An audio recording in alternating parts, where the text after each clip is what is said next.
L'amour, c'est la vie. L'amour, c'est cette force qu'il y a de partout dans l'univers, dans le cosmos et encore beaucoup plus loin, qui permet la vie. D'accord ? C'est ça l'amour. Donc, quand on dit faire passer l'amour dans la matière, c'est faire vibrer la matière à un niveau beaucoup plus élevé pour qu'elle aille vers cette densité de force, vers la vie. Voilà. La matière, elle contient la vie quand même, hein. Elle n'est pas inerte de vie. La matière contient de la vie, mais à un niveau vibratoire très dense. Alors que la force cosmique, appelez ça comme vous voulez, hein, force cosmique, l'âme, une entité, voilà, ce qui génère toute cette force, c'est ça, ce qu'on appelle l'amour en spiritualité. Hein, c'est ça qu'il faut développer. Alors, comment le développer dans notre contexte de matière, hein? Il y a plusieurs démarches. Alors, dans beaucoup d'écoles, on prône l'innocuité. La première démarche de spiritualité dans les écoles ou dans le développement personnel, c'est l'innocuité. Tout le monde sait ce que c'est l'innocuité. L'innocuité, c'est ne pas être nocif pour l'autre. Innocuité, ça veut dire à caractère nocif. Voilà. Donc, par extension, c'est ne pas être nocif pour qui que ce soit, mais pas simplement pour qui que ce soit. Pour quoi que ce soit. C'est-à-dire, on vit déjà à notre niveau sur notre planète, on vit avec 3 autres règnes, il ne faut pas l'oublier. Hein, on n'est pas spirituel que pour le règne humain. Quand on entend une démarche spirituelle, c'est le respect de tous les règnes. Vous les connaissez, tous les règnes. Le règne minéral, végétal, animal, humain. D'accord ? Voilà. Donc, tous ces règnes sont dotés d'une conscience différente de la nôtre. D'accord ? Hein ? Par exemple, le règne animal, ils en sont à l'intelligence, et le règne humain, à l'intelligence et la conscience. D'accord ? Voilà. C'est un exemple. Hein ? Donc, partant de ce principe... Où est-ce que tu fais une différenciation entre l'animal et l'humain sur le fait que l'animal n'a que l'intelligence et l'humain a la conscience, surtout quand on voit les humains? Voilà, je suis tout à fait d'accord avec toi. La différence réside que la conscience, c'est qu'on sait qu'on est mortel. L'animal, il ne le sait pas. Voilà. L'animal, il a l'intelligence, il a l'instinct, d'accord ?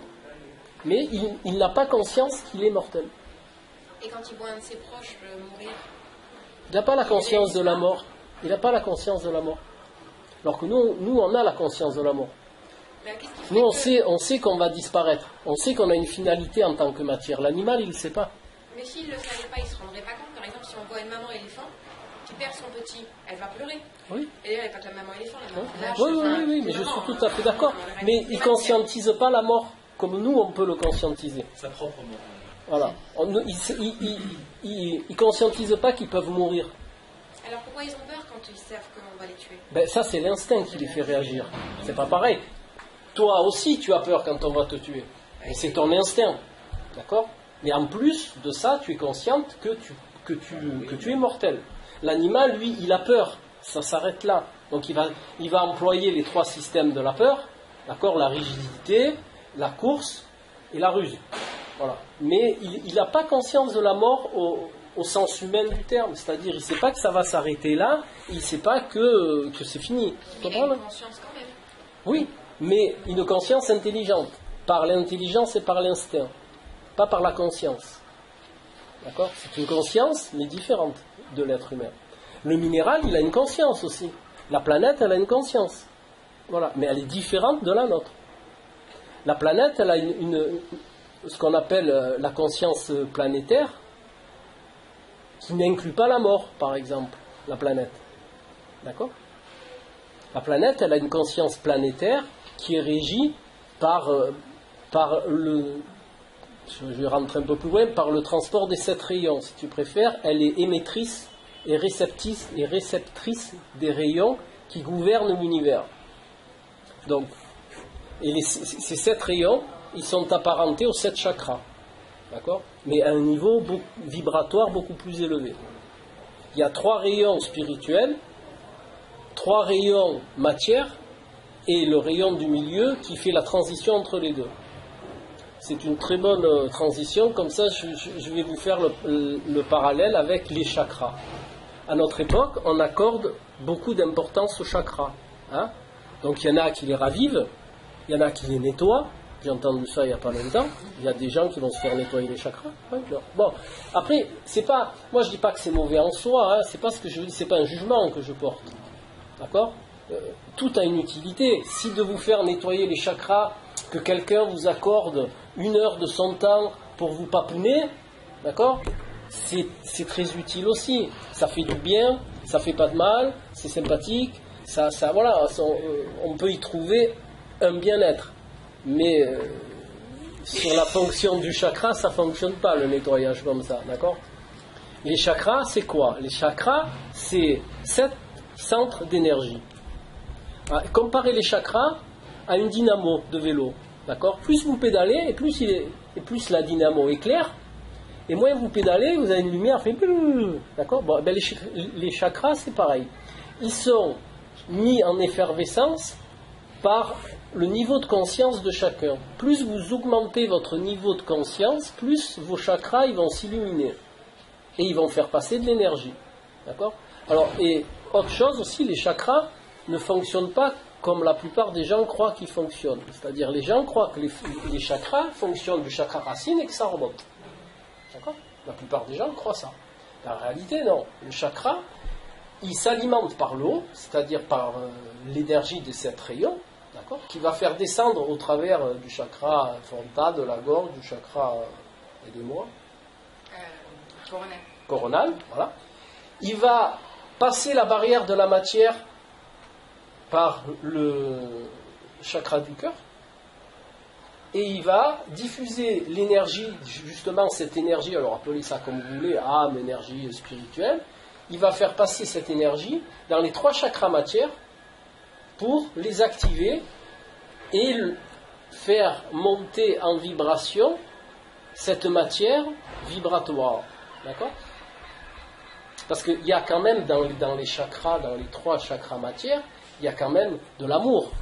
Hein, appelez ça amour, énergie, vie, peu importe.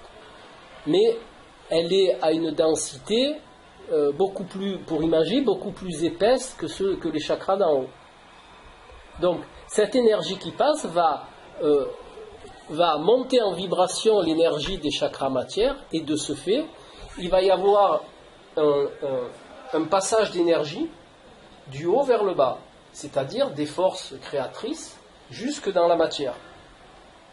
Et si tout le monde travaille ces chakras, eh bien, cette matière va arriver dans la matière dense et va la faire monter en vibration jusqu'à ce que nous devenions tous des êtres de lumière. Ça ne se pantaille pas, j'ai pas bu de pastis, c'est tout à fait conscient. Hein. Les êtres de lumière, ce sont des gens qui arrivent à illuminer la matière, et de ce fait, ils ont un corps d'énergie, comme les Devas, comme toute cette catégorie de gens évolués, ce qu'on appelle les gens éveillés, les maîtres de sagesse aussi, à ne pas confondre avec Gilgamesh et toute la série, qui sont des sages et non pas des maîtres de sagesse. Hein. C'est un petit peu différent. D'accord? Voilà. Alors, les chakras, alors après chacun est libre de faire ce qu'il veut, hein, c'est pas... mais si vous pouvez pousser un peu la fenêtre, comme ça fera moins de bruit. Les chakras, ils sont très utiles à travailler. Alors, il y a souvent, on me pose la question, mais la méditation, ça ouvre les chakras. La méditation, ça ouvre pas les chakras. Voilà. Ça permet à l'énergie de passer, d'accord, d'enlever certaines résistances, mais ça n'ouvre pas les chakras au sens propre du terme. La seule chose qui ouvre les chakras, c'est les niveaux de conscience. Donc nous sommes tous à un niveau de conscience, et plus on augmente notre niveau de conscience par notre être spirituel, et plus les chakras, et plus la dynamo elle va fonctionner. Et plus les chakras, ils vont réceptionner de l'énergie, et plus ils vont le faire passer. Voilà. Et comme ça, votre niveau vibratoire, il va augmenter. Et de ce fait, votre niveau de conscience augmente, et ainsi de suite. Voilà. Ça, c'est pour les chakras. Alors, si vous avez des questions pour les chakras...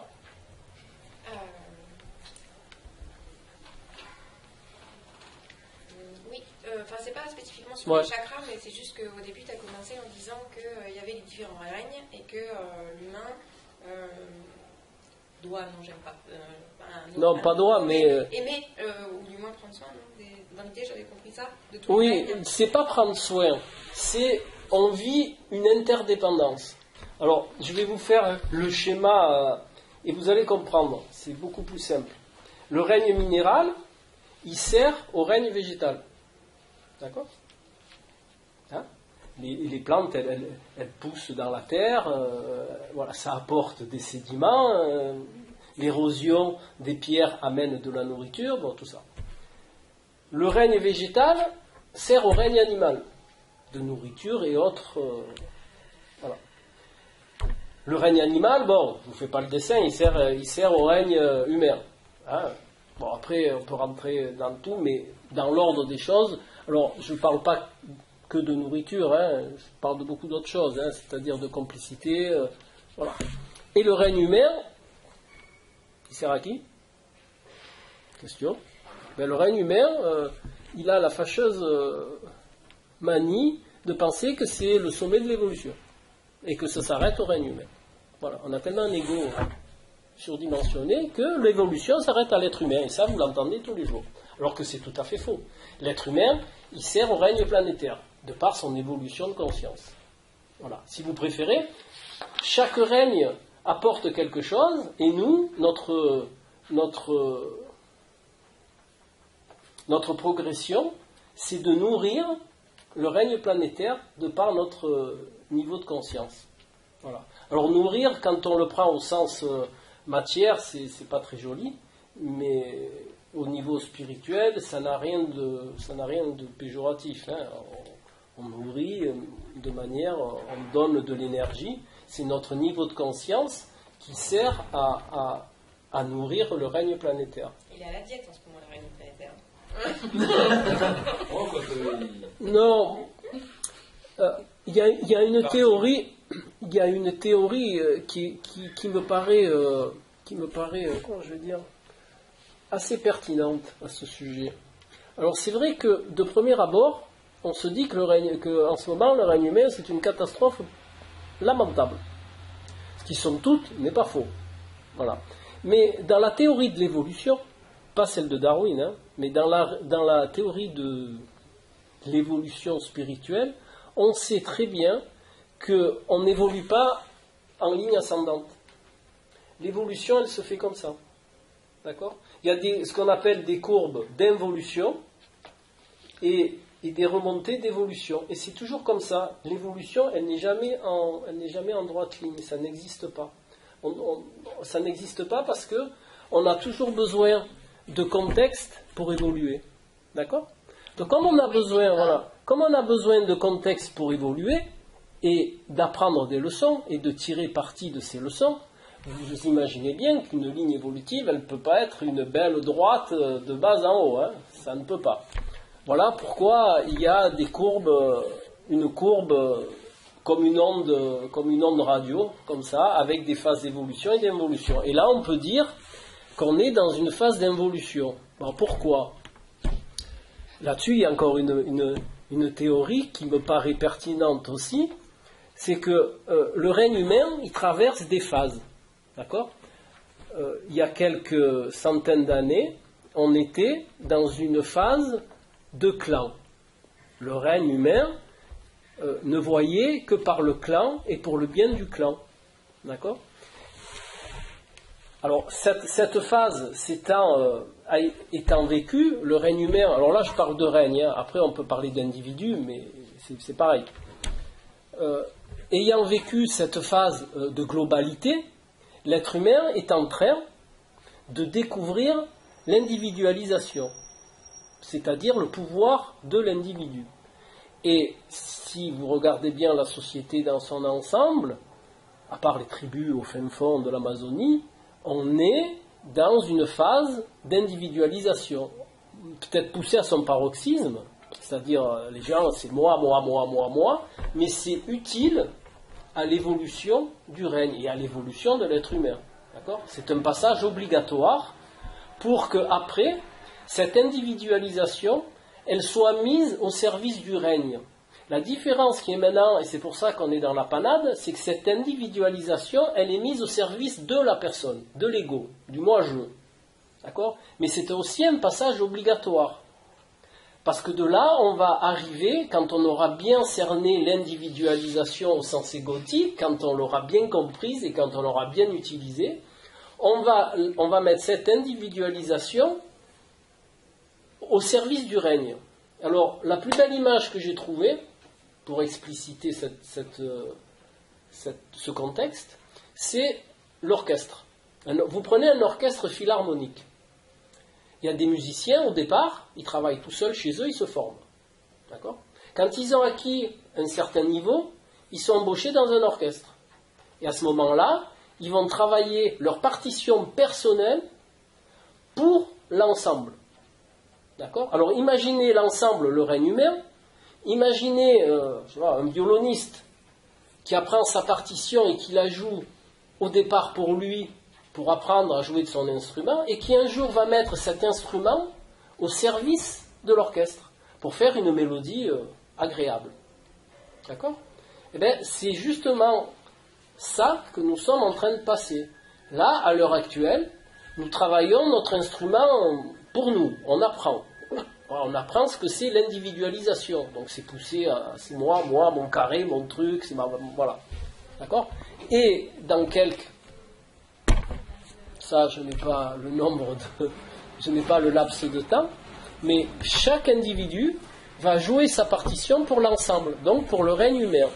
Et cette individualisation mise au service de la globalité va faire monter le niveau de conscience du règne humain et va faire augmenter le niveau de conscience planétaire, c'est-à-dire le 6e règne. Parce qu'entre les deux, il y a, ce que je vous ai dit tout à l'heure, il y a le 5e règne, c'est les êtres de lumière, c'est les gens, c'est l'énergie qui a été illuminée et qui est entre le règne humain et le règne planétaire. Donc ce sont les devas et tout ce genre d'énergie, parce que c'est plus des personnes à ce niveau-là.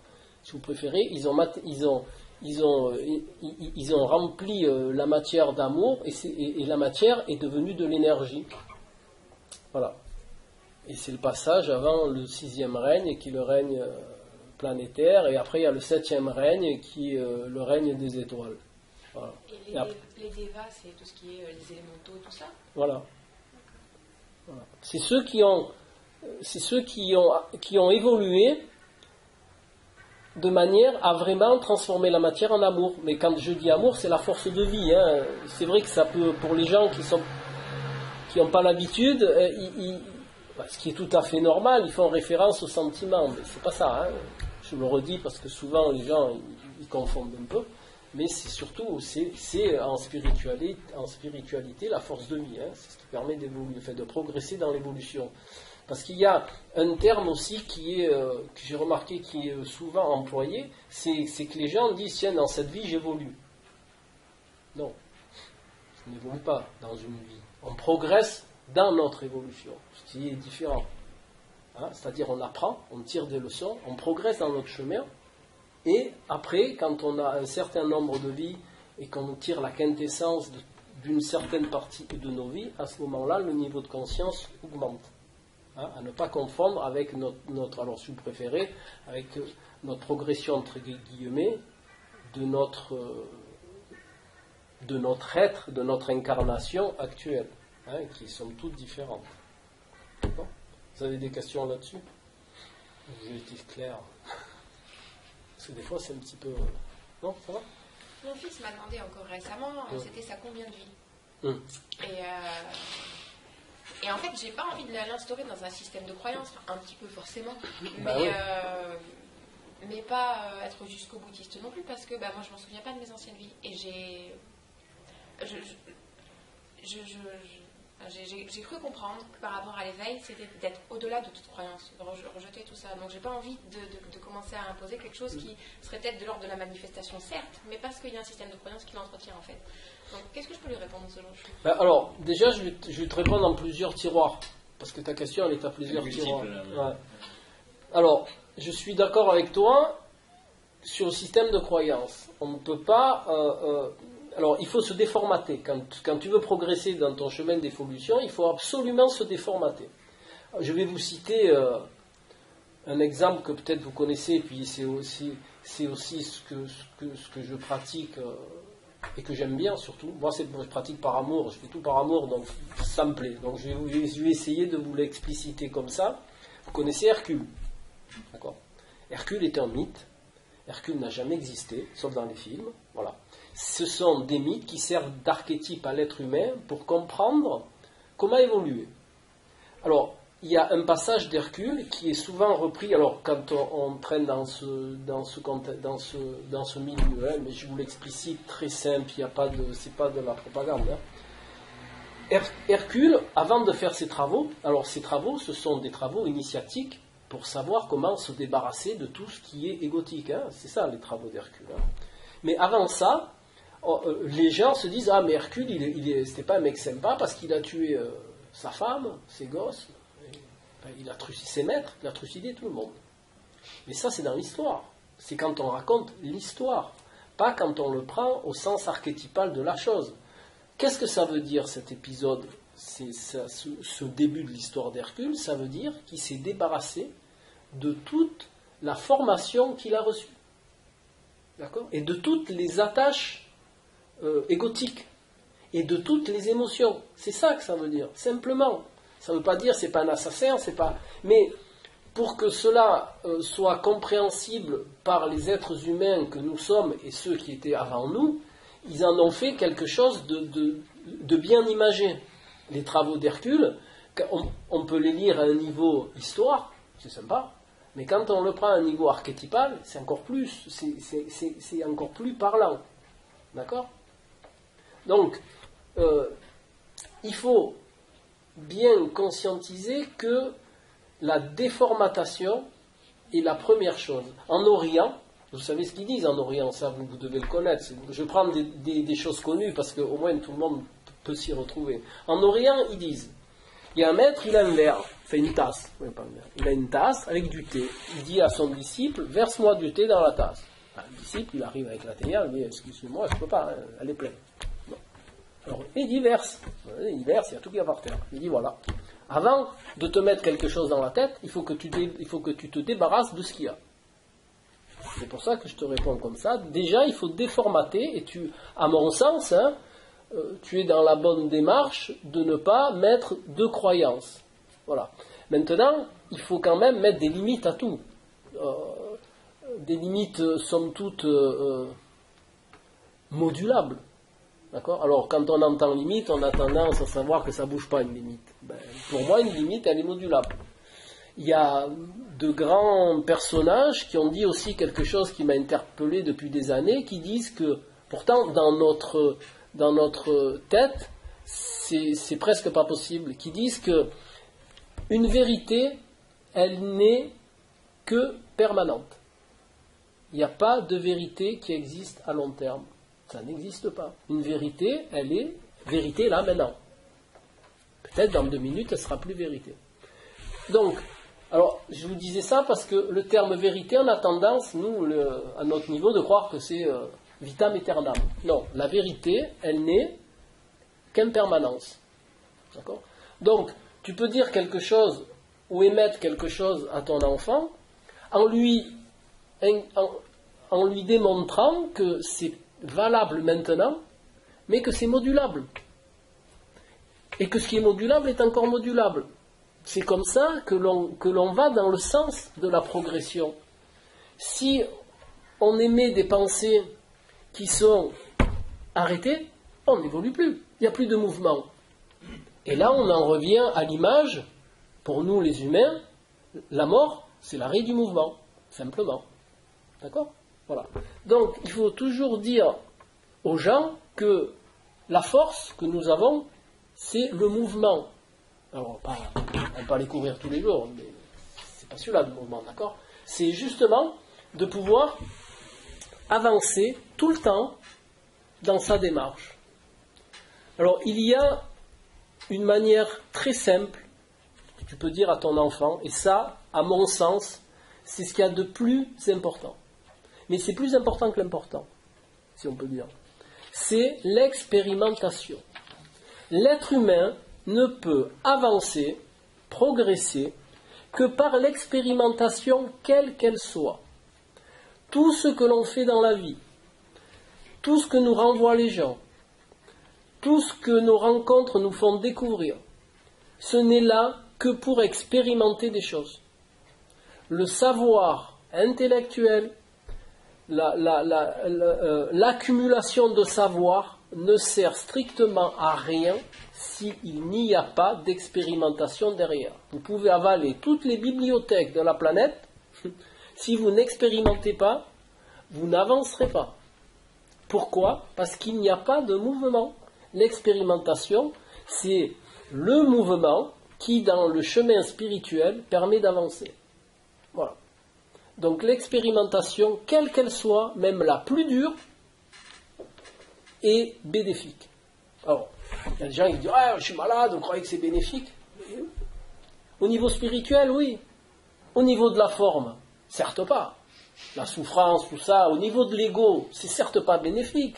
Mais au niveau spirituel, vous avez, alors c'est vrai que c'est un petit peu embelli tout ça, mais combien vous avez de gens qui sortent de quelque chose de difficile et qui après vous disent ça m'a ouvert, ça m'a fait prendre conscience. Alors je ne vous les fais pas toutes, parce qu'il y en a pour la soirée, mais ils tirent une quintessence.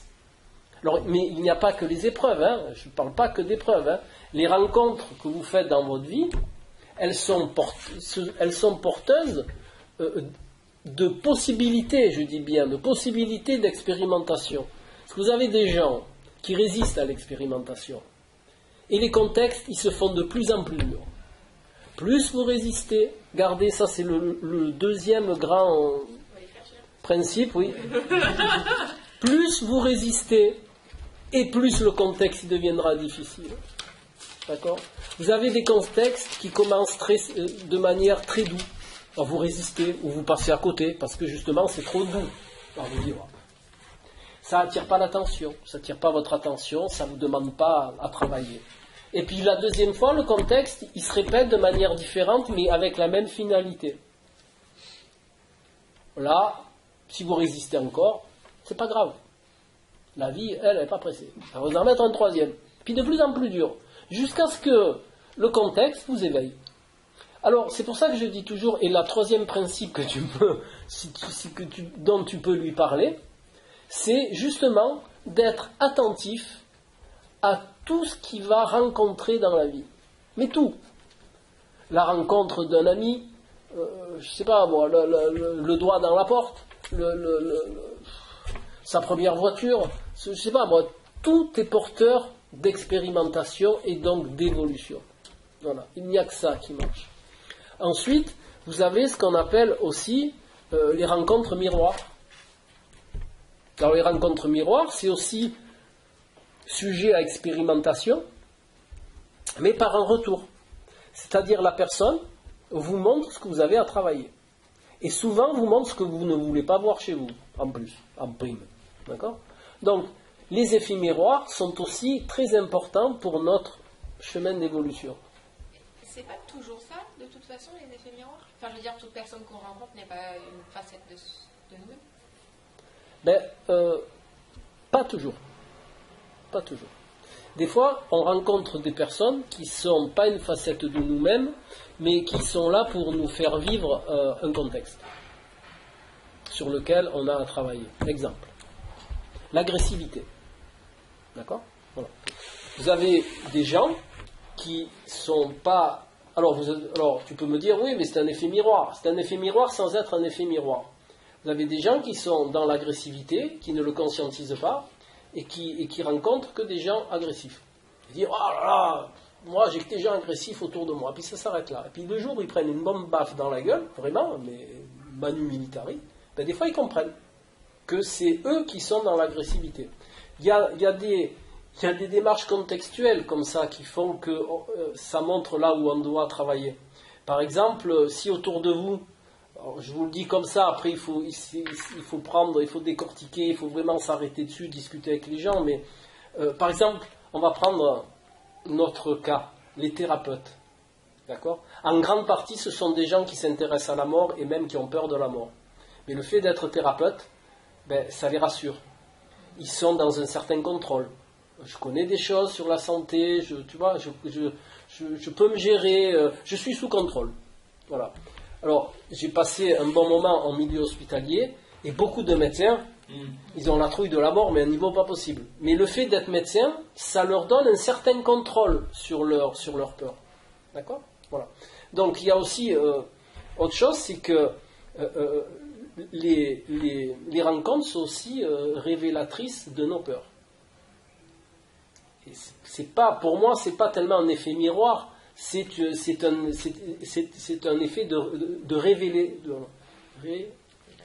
révélation. Voilà, merci. D'accord? Donc, il y a, dans les rencontres, alors, il n'y a pas 150 possibilités, mais ça tourne toujours autour. Dans tous les cas, c'est de la résonance. Voilà, il y a toujours quelque chose qui résonne. Voilà. Ensuite, il y a aussi la démarche.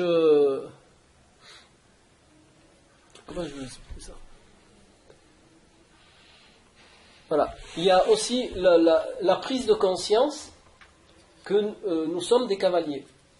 Si je vous l'expliquer comme ça, pour un enfant, ils aiment ça, les chevaux, les cavaliers, tout ça. C'est adorable. Il faut prendre conscience que nous sommes des cavaliers. Nous sommes dotés d'un cheval, qui est l'ego, et d'un potentiel spirituel, qui est le cavalier. D'accord? Voilà. Donc, notre être égotique, lui, il suit sa quintessence égotique. Il est là pour l'ego, il fait toutes les démarches envers l'ego, d'accord? C'est-à-dire manger, entretenir notre corps matière, votre cheval, appelez ça comme vous voulez, votre véhicule, votre voiture, voilà.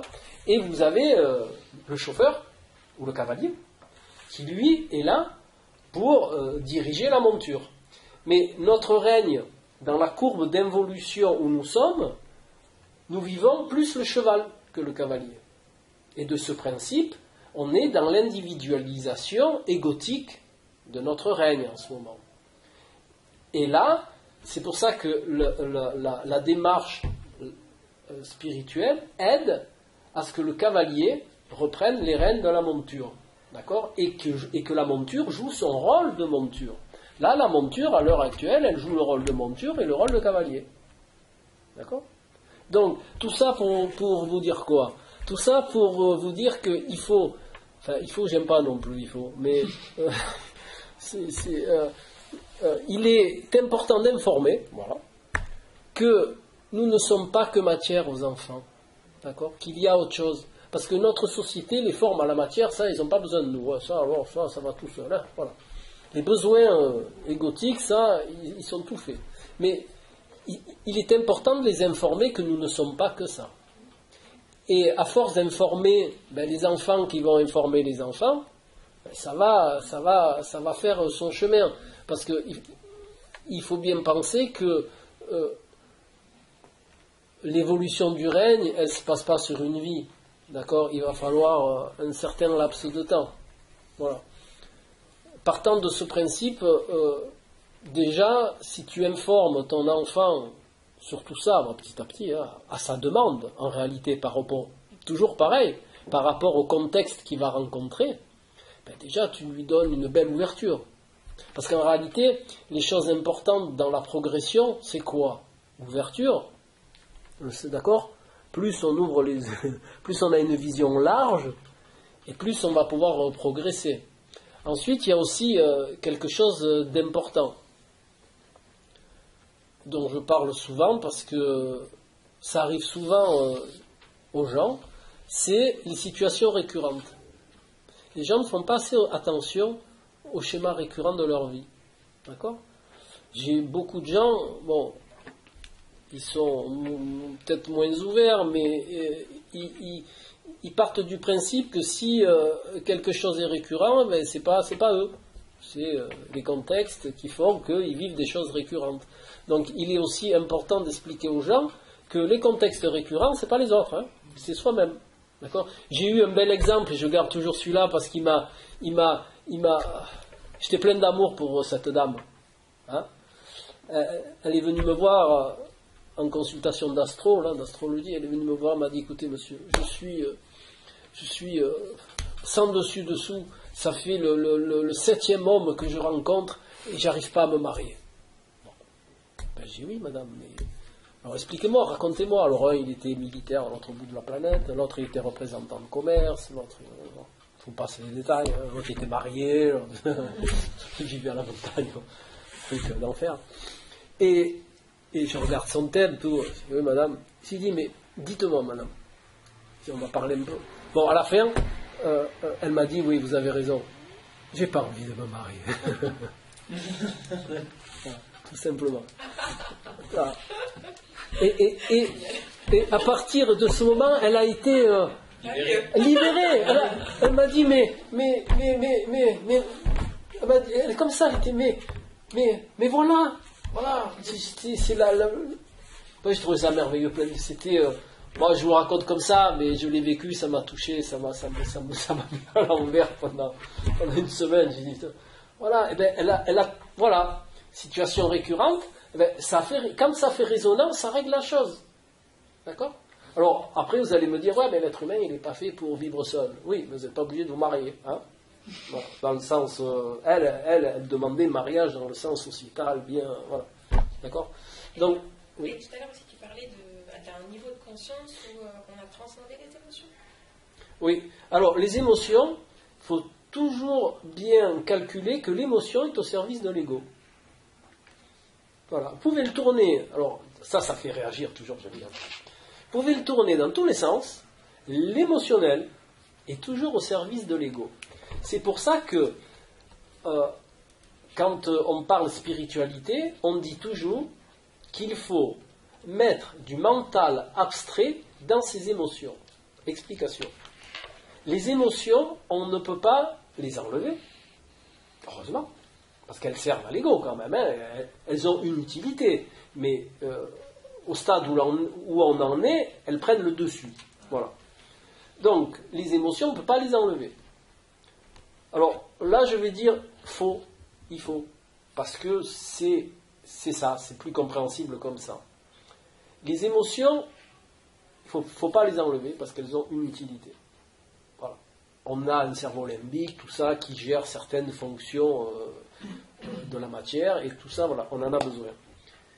L'émotion, comme c'est quelque chose que l'on ne commande pas, et que l'on ne peut pas commander, essayez de commander une émotion. Vous allez pouvoir peut-être la contrôler 6 mois, 8 mois, 9 mois, et puis ça va passer. Donc, la seule manière d'évoluer dans l'émotionnel, c'est de mettre du mental abstrait. D'accord? Et non pas du mental conscient. C'est la différence. Mental conscient, c'est, bon, à partir de demain, je pleure plus. Non, quoi qu'il arrive, je pleure plus. Alors ça, c'est du mental conscient. D'accord? Bon, mental conscient, au bout d'un moment, un jour ou l'autre, vous allez regarder un film, vous allez vous séparer avec quelqu'un, vous allez, voilà, au niveau égotique, il y a tout qui va partir. Hein. Ça va être pire. Voilà. C'est un refus. Voilà, c'est un refus, donc ça va rester dedans, ça va faire une belle maladie, ça va faire un gros problème, ça va être la cata. C'est pour ça qu'on dit qu'il faut mettre du mental abstrait. Alors vous allez me dire, c'est quoi la différence entre le mental concret et le mental abstrait? Ça, je le savais. Alors, le mental abstrait, c'est quoi?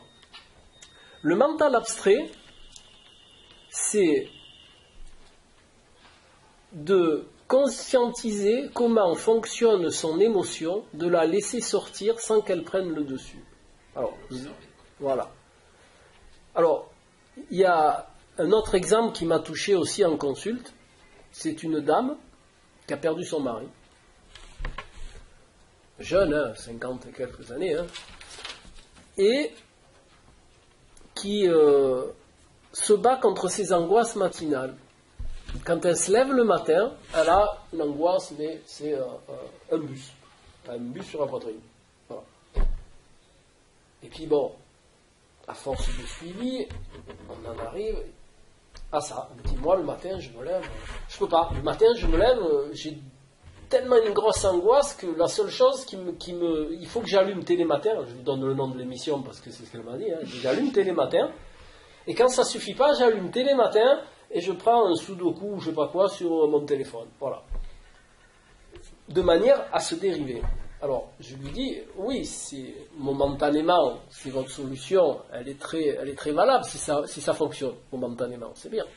Mais il y a, là, vous la réfrénez, votre émotion. Vous la dérivez, mais vous la gardez et elle reste, et puis un jour, ça va faire un bouquet de fleurs. Voilà. Alors écoutez, le meilleur moyen, à mon avis, alors c'est là où le mental abstrait rentre en jeu, quand vous vous levez le matin, vous avez cette émotion, surtout vous ne pensez pas, vous la ressentez. Important, hein, vous la ressentez, hein. Pensez surtout pas, vous ressentez. Vous allez, puisque vous le savez que c'est tous les matins, la veille au soir, vous mettez une feuille de papier sur la table avec ce que vous aimez. Un crayon, un pinceau, de la peinture, même vous mettez le doigt dans la peinture, ce qui vous convient. Voilà. Et le matin, quand vous ouvrez les yeux, vous avez cette angoisse, surtout pas penser, mais vraiment pas dire elle est là, vous ne pensez pas. Vous vous levez directos, en gardant le mental concret endormi, vous allez sur cette feuille de papier et vous faites ce que vous ressentez. C'est ça le mental concret. C'est pas du ressenti proprement parlé. C'est mentaliser l'émotion. Parce que l'émotion, on va la laisser sortir. D'accord ? Et une fois qu'elle est sortie, on va s'en débarrasser. Alors, je vous dis, ça peut être le dessin. Et une fois que l'émotion est conscientisée par le mental abstrait, elle disparaît. Parce qu'elle n'a plus lieu d'être. D'accord ? Parce qu'elle est assimilée par le mental abstrait. Oui. On se lève le matin, on laisse ressentir quelque chose, on dessine, et après, tu fais quoi ? C'est le fait de le projeter. Le fait de la concrétiser, d'en faire quelque chose de matière, le mental, tu vas l'enlever. Si tu préfères, tu vas l'assimiler. Et le lendemain matin, bon, ça peut prendre plusieurs matins, il ne faut pas rêver non plus, hein, mais ça marche assez vite. Parce que le fait de la rendre concrète, pour une émotion, elle est... Une vieille rancœur. Ça marche aussi sur une vieille rancœur, parce que c'est une émotion, sur de la haine, ça marche sur tout, même sur de la joie. En non-dualité, il y a un exercice comme ça qui moi c'est ce que je pratique. Oui. C'est, par exemple, de prendre une émotion, quelque chose qui a la tendance à nous énerver, etc. Et donc de se remettre dans le contexte, donc on va ressentir à nouveau cette émotion.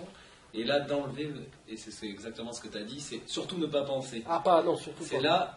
de se dire, c'est comme si j'avais plus de mots et j'enlève tout ce qui est et je vais rester en fait avec où c'est que ça se situe dans le corps, qu'est-ce qui se passe dans le corps, et une fois que je vois ça, rien que de le voir et de la laisser s'exprimer, au bout d'un moment c'est pareil, ça se dissipe.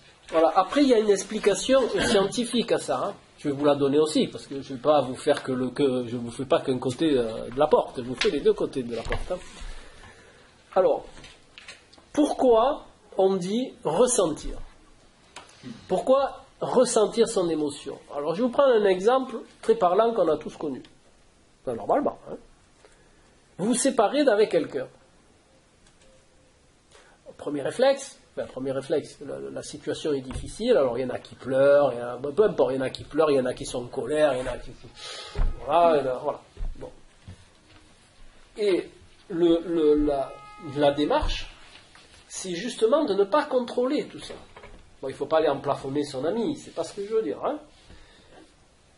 Il faut ressentir, il faut rester dans sa douleur. Voilà, c'est ça le terme exact. Il faut rester dans sa douleur, il faut la ressentir. Dire j'ai mal, ça me fait mal, c'est horrible.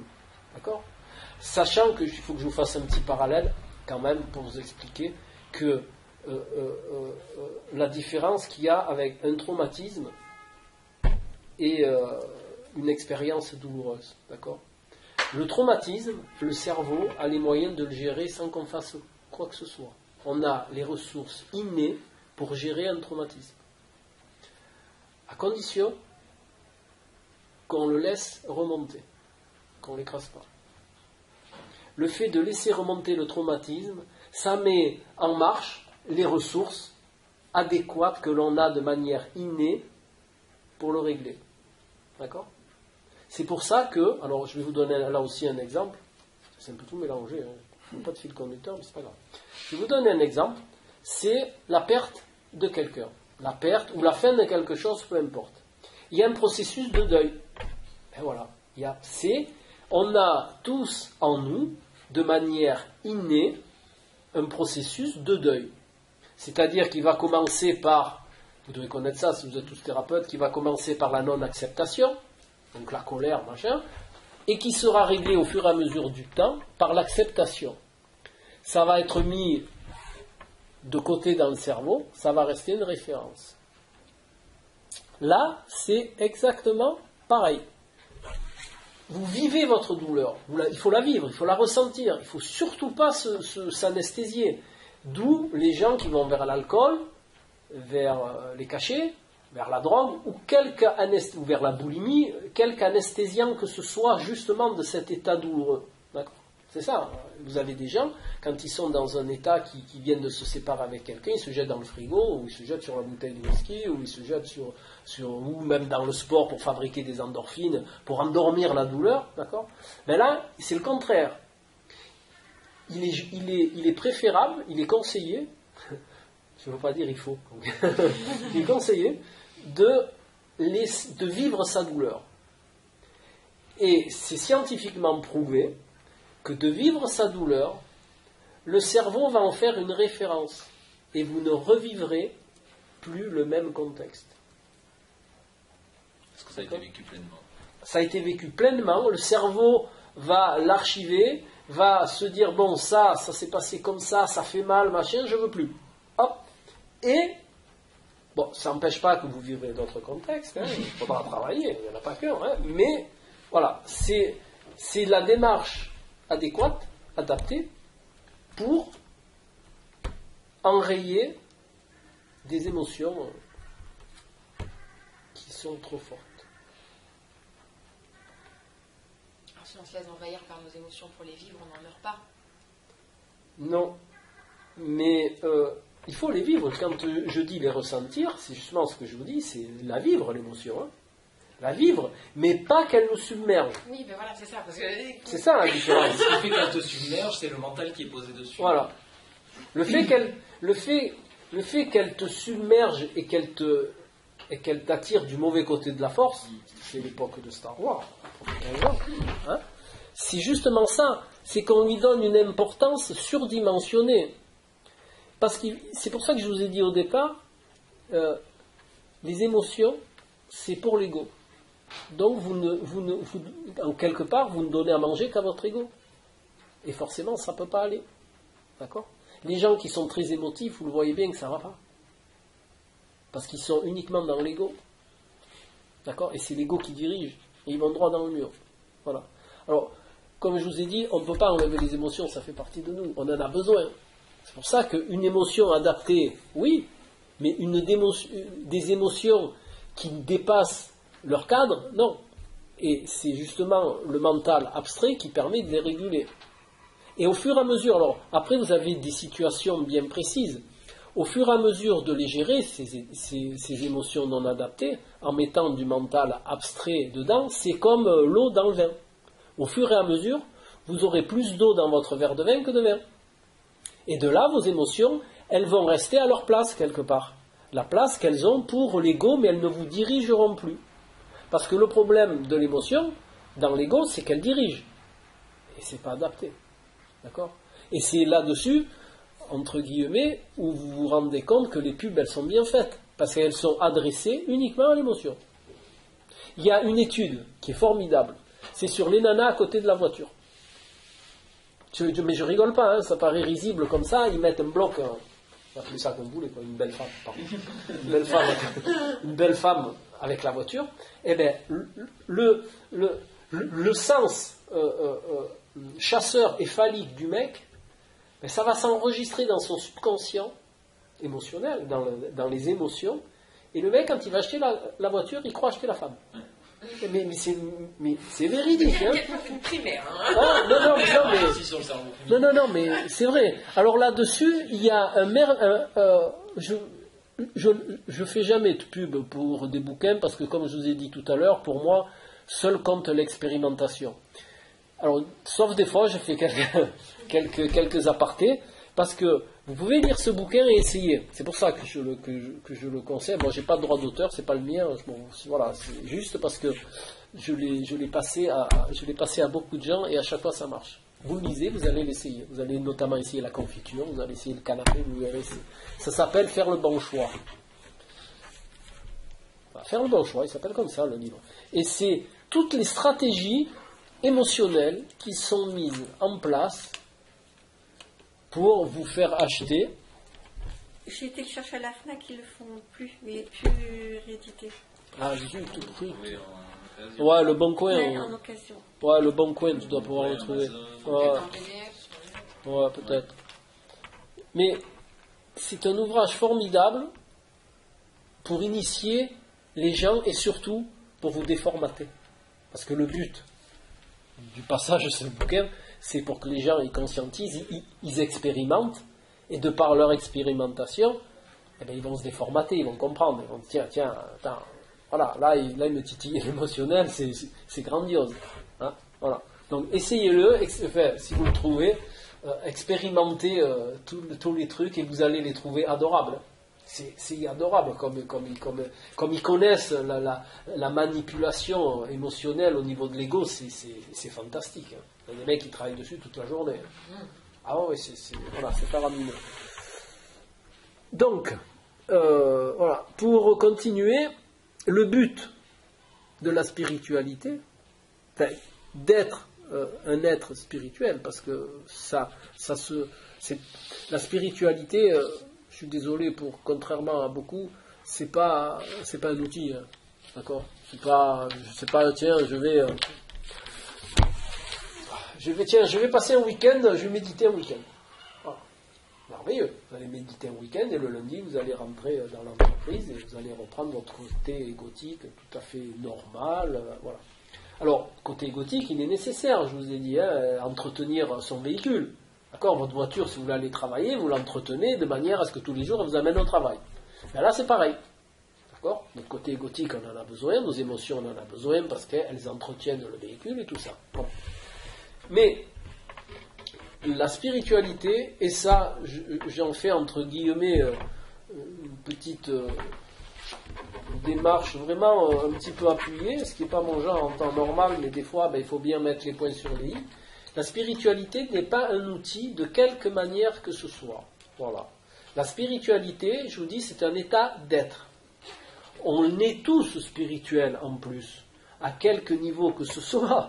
Comment dire, ce que je dis toujours, on ne devient pas spirituel par nos agissements. On est naître, hein, on est spirituel. Mais seulement, on met la petite lumière de côté. D'accord? Et on va plus dans l'émotion, dans l'ego, tout ça. Et la société, elle vous pousse encore plus à aller dans ce chemin-là. D'accord?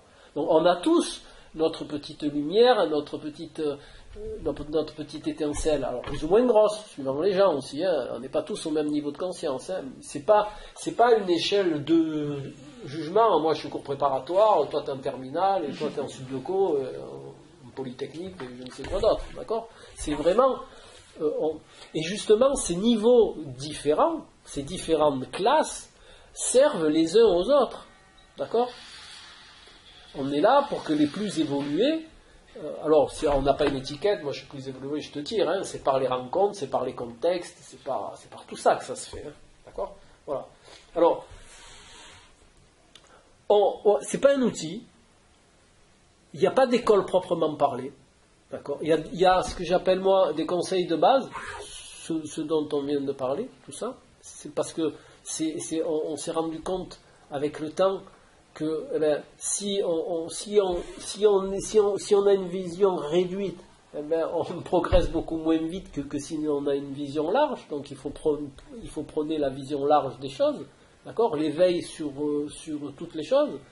Et ensuite, il y a une autre démarche à faire, c'est de prendre, bon, vous le faites puisque vous êtes dans cette démarche, mais je parle en général, c'est prendre le temps, et ça c'est la première démarche avant l'innocuité, avant parler d'amour, pas le sentiment, c'est la connaissance de soi. Voilà. Alors, pourquoi ? Parce que si vous faites une progression, si vous voulez progresser dans votre chemin spirituel, si vous ne vous connaissez pas, vous allez avancer dans votre chemin avec un voile devant les yeux. Alors, il est nécessaire d'abord de se dévoiler. Alors, pour ceux qui sont, pas pour vous, mais pour ceux qui sont un petit peu plus vieux, il y avait, à l'époque, ça, je vous rassure, ça existe toujours, hein, il y avait un marchand de bonbons qui avait trouvé, sans le savoir, la plus belle image spirituelle que l'on peut trouver. Il mettait des bonbons blancs, tous les mêmes bonbons, hein, c'est-à-dire il faisait des millions de bonbons, et vous savez ce qu'il changeait ? Il était malin, lui. Il changeait la couleur du papier. Il mettait un papier transparent de couleur. Donc on avait tous des bonbons différents, bleu, rouge, violet. Et puis quand on ouvrait le bonbon, eh ben on avait tous des bonbons blancs. D'accord ? Voilà. Et tout ça pour dire que c'est le meilleur exemple de l'expérimentation d'enlever tous ces papiers de couleur qu'on a devant les yeux, de manière à vraiment nous diriger dans notre voie de progression, d'évolution.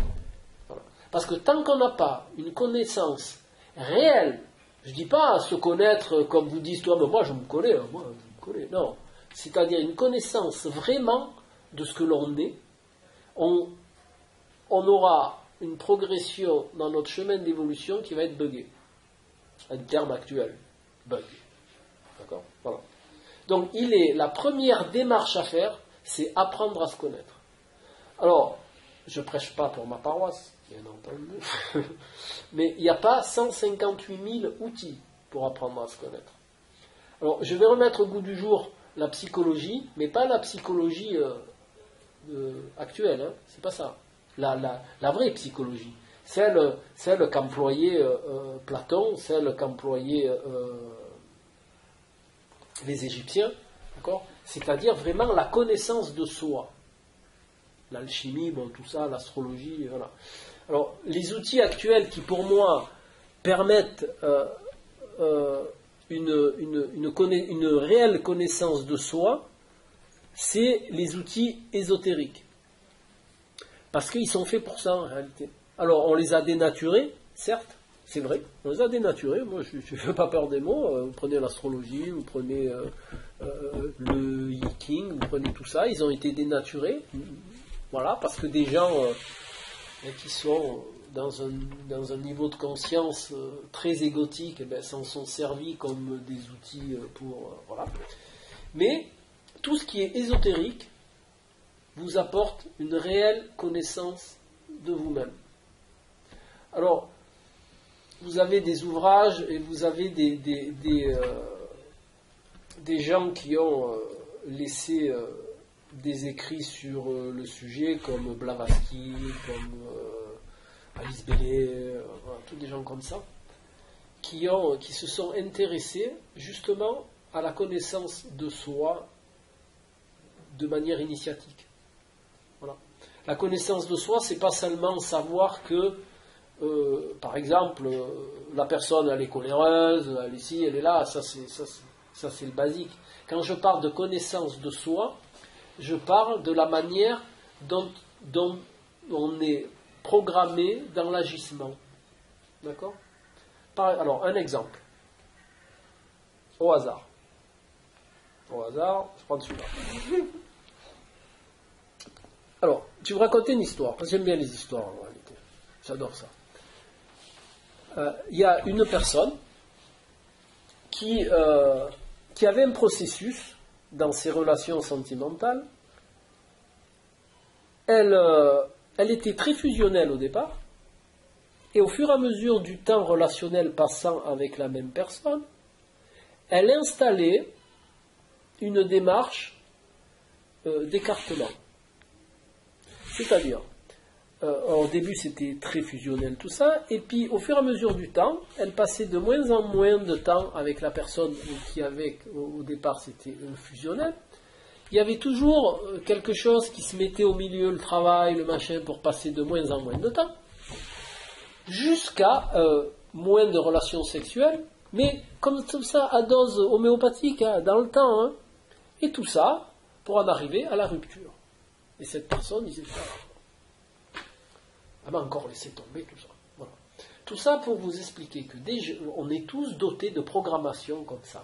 Enfin, pas celle-là, hein, pas mon numéro, mais de programmation de ce genre, qui nous est inconscient, et que l'on ne peut voir, pour en revenir à tout à l'heure, que l'on ne peut voir que par les contextes, ou par les contextes récurrents, ou par quelque chose qui nous titille. Mais on ne peut le voir que si on a enlevé le voile. Et comme il y a très peu de gens qui arrivent à enlever les voiles d'eux-mêmes et pour eux-mêmes, c'est pour ça qu'il est conseillé, si vous avez des soucis récurrents, machin, de surtout voir quelqu'un et de savoir comment le programme se met en place et comment vous le gérez, d'accord, et comment vous l'utilisez, ce programme. Parce qu'il n'y a que comme ça qu'on peut acquérir une connaissance de soi et en plus le corriger, le programme. Et quand vous avez fait cette démarche, après vous pouvez rentrer dans un véritable chemin de progression évolutif. Parce que vous aurez la bonne vision. D'ailleurs, vous savez très bien que dans tous les ouvrages, dans toutes les traces qui nous viennent de peu importe l'époque, et dans tous les grands, qui soient grands ou pas grands d'ailleurs, dans tous les êtres spirituels, tout le monde vous parle de vision. Vous avez déjà tous conscientisé ça. Dans beaucoup d'ouvrages, on dit la vision, même toi tu l'as employé, voilà. Même toi tu l'as employé, voire grand, mais c'est ça. C'est acquérir une vision nette des choses. Parce que si on garde des voiles et des bugs, eh bien, vous allez faire un chemin évolutif, vous allez bugger. C'est une logique implacable. Donc, avant tout, ce qui est enseigné dans les diverses démarches qui est somme toute très utile et très bien fait, c'est la connaissance de soi. Alors vous allez me dire, ouais, mais bon, si c'était ça, tout le monde le ferait. Ben non. Vous savez pourquoi tout le monde ne le fait pas? Parce que la science de la connaissance de soi a été très importante à une époque. Elle a été entérinée avec la psychologie de l'individu égotique et virée de l'individu spirituel. Voilà. Alors on a une connaissance de soi très égotique, c'est-à-dire là vous êtes boulimique, enfin toutes les maladies, toutes les démarches viciées que l'on peut trouver chez l'être humain, mais la connaissance spirituelle et surtout la correction adaptée, eh bien, vous en trouverez très peu. Il y en a quelques-uns qui font, c'est Patrice Brasseur, l'artiste, comment il s'appelle? Claude et Pierre. Non, Pierre. Donc c'est Patrice. Patrice Brasseur, qui pratique la psychosophie, par exemple, qui corrige au niveau de l'ego par rapport à l'âme. Après, bon, vous en avez quelques-uns comme ça, et qui travaille sur les ouvrages d'Alice Bailey. Vous connaissez Alice Bailey? Un peu? Voilà, qui travaille sur l'astrologie ésotérique, par exemple, et sur d'autres outils ésotériques, hein, de manière à déformater complètement, enlever les voiles, de manière à se présenter dans son chemin de vie de manière adaptée. Voilà. Et toi, c'est ce que tu fais aussi, non? Oui. Mais bon, c'est pas mal de parler de moi. Voilà. Merci, Julien. C'est vrai que je commençais à être... Voilà, mais tu vois, si tu restes attentionné aux choses, tu peux te dire qu'il a allumé la lumière à un certain moment. Tu vois? Bon, après, c'est soit tu y crois, soit tu adhères, ou soit tu adhères pas, mais depuis que je pratique, moi, des fois, il m'arrive des choses. Je pense par exemple je pense à un truc, et juste le téléphone, il sonne, et on me dit, tiens, va voir... Je dis, attends, j'étais en train de penser une démarche.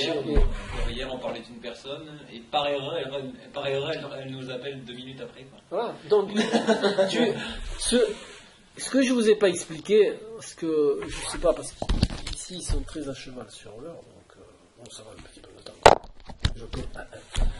Ce que je ne vous ai pas expliqué, c'est une idée de comment ça fonctionne tout ça. Vous savez qu'on est tous dotés d'un corps éthérique. D'accord ? Le corps éthérique, c'est ce corps de matière qui entoure chaque matière et qui lui donne sa mouvance dans l'espace. Par exemple, jusqu'à une certaine époque, on croyait que les planètes, elles tenaient comme ça. D'accord ? Vous ne savez pas qu'il y avait des planètes, ça c'était de la matière, d'accord ? Et qu'autour, eh ben, il y avait une espèce de matière, enfin d'énergie noire qu'on ne savait pas, machin. Donc maintenant, nos braves scientifiques, grâce à eux, on est un peu plus crédibles. Autour de chaque agrégat de matière, parce que ça, je vous donne les noms parce que ça s'appelle comme ça, hein, autour de chaque agrégat de matière, il y a un corps éthérique. Et les informations et les interactions, elles se font par ce corps éthérique. D'accord ? Alors, je vais vous l'expliciter autrement. Il y a un truc que j'aime bien aussi, c'est le coup des poupées russes. Très simple. Prenez une poupée russe, la plus petite, hein, petite. Vous avez la matière qui est la poupée, et autour, vous mettez de l'énergie non matière.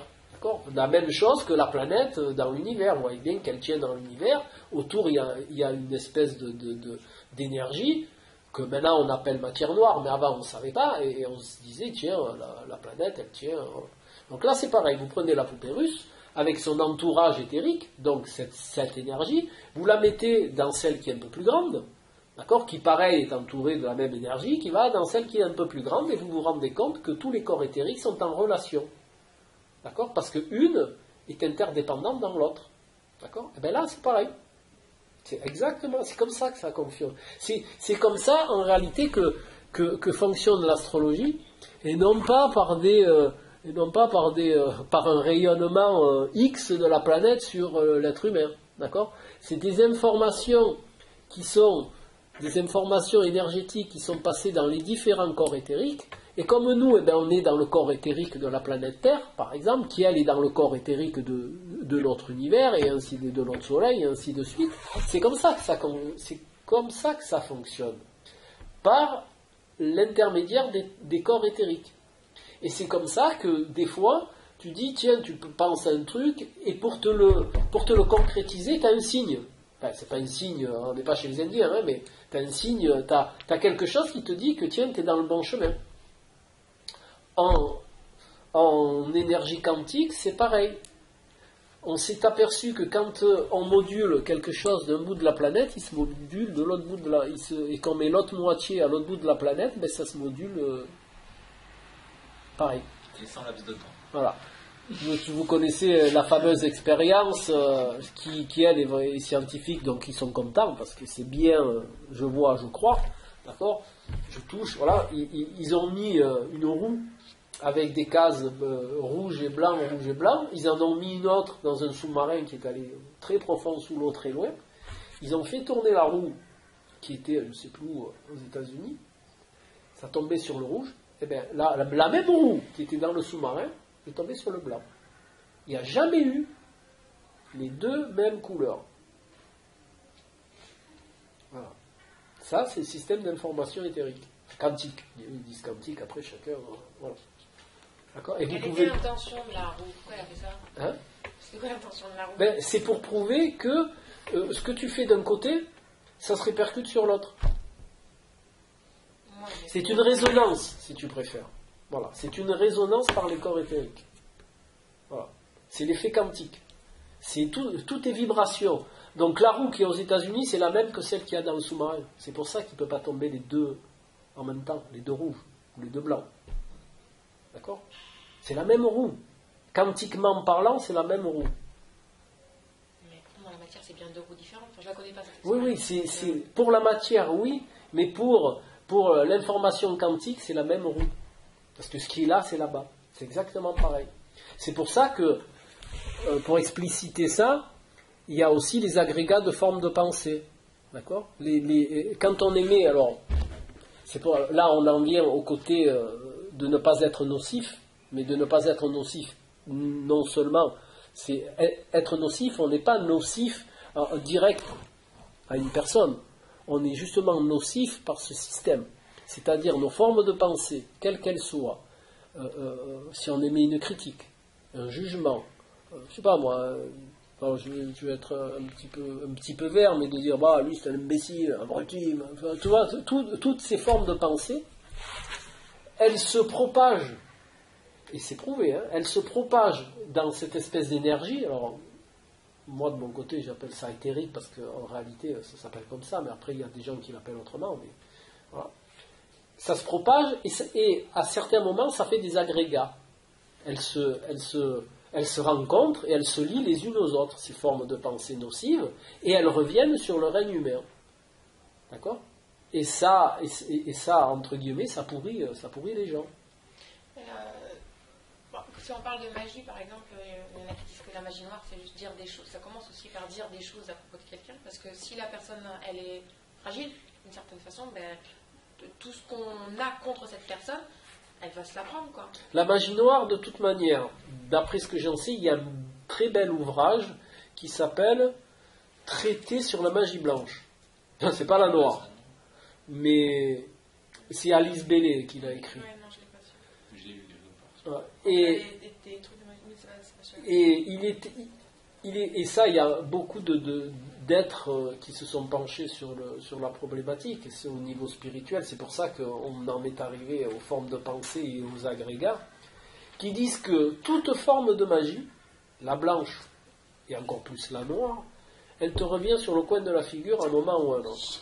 J'allais y venir en plus. Tout à l'heure, c'était ma question, tout à l'heure, j'allais y venir. Voilà. Et la magie, alors Ah oui, ouais, mais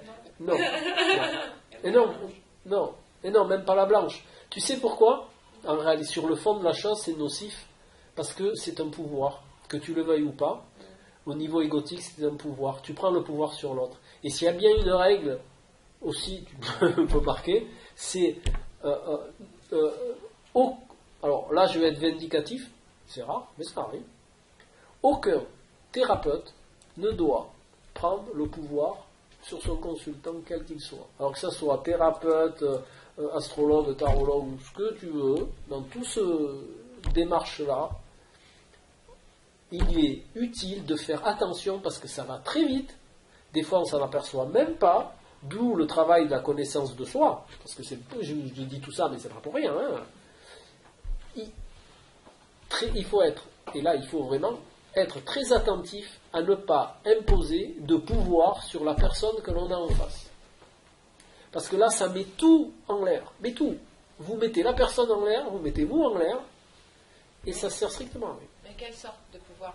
Un pouvoir quelconque, par exemple, dire à la personne, prenez ça. C'est une forme de pouvoir, hein. Prenez ça. Passer d'informations, oui. Mais dire à la personne, prenez ça, c'est une forme de... Pourquoi on en est là en médecine ? Parce que ce sont des êtres de pouvoir, les médecins. Pas tous, hein, mais une bonne partie. Ils ont une aura, déjà, qui les aide. Déjà, ils ont une blouse blanche, d'accord, qui représente la pureté. Même si toi, consciemment, tu t'en rappelles pas, mais le blanc, pour nous, c'est la pureté, hein, depuis que l'être humain est sur Terre. Voilà. Et toute forme de pouvoir sur autrui fait des agrégats de formes de pensée hyper nocives. Destructrice. Ça alors parce que c'est que des jeux de pouvoir, s'il y a des jeux d'ego, même si c'est pas conscient, c'est des jeux de pouvoir. Mais bien sûr, c'est pour ça que c'est. On apprend en marketing la manipulation positive. Alors, ça, il n'y a rien de plus de forme de pouvoir que ça. D'accord ? Les images subliminales à l'époque, c'était du pouvoir. En fait, c'est juste, ils le disent, enfin, je sais plus si c'était Martin ou François, que tout est manipulation. Mais bien sûr. Parce que les Québécois utilisent le mot manipulation pas comme... Non, mais oui, j'entends bien. Tout est manipulation à partir du moment où tu discutes avec quelqu'un, il y a manipulation. Du moment... Sans aller au Québec, moi j'ai fait la fac de com ici, et ils disent toute communication c'est manipulation. Mais la communication, ça sert à quoi au niveau égotique ? Ça sert à te vendre quelque chose, à te faire faire quelque chose. Ça sert à ça, la communication. Tu vas dans les écoles d'hôtesse, dans les... Mais bien sûr, pourquoi tu crois qu'on en est là ? Mais non, mais tu peux dire plein de choses. Mais pas de pouvoir. et pas de manipulation. C'est ce qui forme des agrégats nocifs au max. Par exemple, nous, on est dans la communication. On arrête? Non, mais tu peux le faire de manière sans rentrer dans le pouvoir, mais il faut bien penser qu'il y a communication et communication. Si tu es dans la communication, un métier de la société, tu es forcément dans le pouvoir parce que ça sert à prendre le contrôle sur quelqu'un pour qu'il fasse ce que tu veux. Ça, on ne peut pas l'enlever. Voilà, c'est comme ça. C'est un métier, ça fait partie de la société, c'est une démarche sociétale. C'est pas une société. Il faut bien séparer les choses. Est-ce que vous avez l'impression d'être dans une société qui est faite pour l'individu? Je ne sais pas trop pourquoi elle est faite. Non. On est dans une société qui est faite pour l'économie. C'est tout. Pour l'économie et le pouvoir. Parce que depuis des temps immémoriaux, l'être humain est là-dedans. Il est là-dedans parce qu'il envoie des formes de pensée qui reviennent et ça fait un cercle vicieux. Donc il y a quelques gens qui ont montré le chemin. Alors je ne vais pas vous faire le dessin, il y a eu Jésus, mais Jésus, c'est pas Jésus, c'est Jésus en tant qu'archétype. Il y a Bouddha, il y a Socrate, il y a des gens comme ça qui ont explicité à l'être humain que il y a des démarches qui ne sont pas nocives. D'ailleurs, je vais vous faire penser à quelque chose. On a remarqué, c'est pas moi qui ai remarqué, moi je vous transmets l'information, mais j'ai vérifié, c'est vrai par contre. On a remarqué que Jésus n'a laissé aucun écrit. Tout ce qui a été écrit, c'est ses acolytes qui l'ont écrit. Mais il n'y a pas d'écrit de Jésus, ça n'existe pas. Il n'y a pas d'écrit de Bouddha non plus. C'est ses disciples qui ont écrit. Mais de Bouddha, il n'y a rien, vous ne trouvez rien. De la main de Bouddha, j'entends bien. C'est tous ses disciples, voilà. Et Socrate, il n'y a pas d'écrit. Il y a ses élèves, ses disciples, on peut dire aussi, mais de lui, il n'y a rien. Pourquoi ? Parce qu'on revient à ce que je vous ai dit tout à l'heure, ces gens-là n'ont pas existé. C'est des archétypes.